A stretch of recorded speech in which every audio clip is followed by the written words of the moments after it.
Mega power star Ram Charan game changer మూవీతో ప్రేక్షకుల ముందుకు రానున్నాడు. ఈ మూవీపై టాలీవుడ్ ఇండస్ట్రీలో భారీ అంచనాలు నెలకొన్నాయి. స్టార్ డైరెక్టర్ శంకర్ దర్శకత్వంలో ఈ మూవీ రూపొందుతోంది.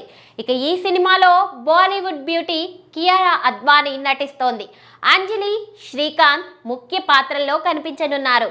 అయితే ఈ మూవీకి Kollywood director Karthik Subbaraju కథనందించారు.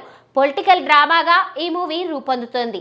Game changer మూవీలో రామ్ చరణ్ డబుల్ రోల్ చేస్తున్నారనే టాక్ వినిపిస్తోంది. ఇప్పటికే ఈ మూవీ నుంచి పలు లీక్లు వైరల్ అయ్యాయి. ఫొటోస్ కూడా వైరల్ అయ్యాయి. అయితే ఇందులో చెర్రీ ఐఏఎస్ ఆఫీసర్ పాత్రలో, ఎమ్మెల్యే పాత్రలో కనిపిస్తాడని తెలుస్తోంది. ప్రస్తుతం ఈ మూవీ షూటింగ్ చివరి దశకు చేరుకుంది. ఈ మూవీని పాన్ ఇండియా స్థాయిలో విడుదల చేయనున్నారు.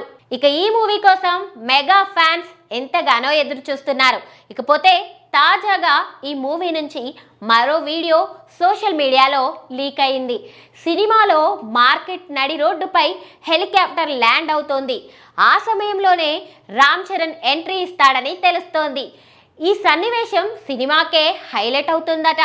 థియేటర్లలో ఈ ఎలివేషన్ సీన్కు గూస్ బంప్స్ వస్తాయని అనుకుంటున్నారు. ప్రస్తుతం దీనికి సంబంధించిన వీడియోనే లీక్ అవ్వడంతో రామ్ చరణ్ ఫ్యాన్స్ ఆగ్రహం వ్యక్తం చేస్తున్నారు. ఇందులో చరణ్ సరసన శ్రీదేవి కూతురు జాన్వీ కపూర్ కూడా నటిస్తున్నట్లు బోనీ కపూర్ స్వయంగా తెలిపారు.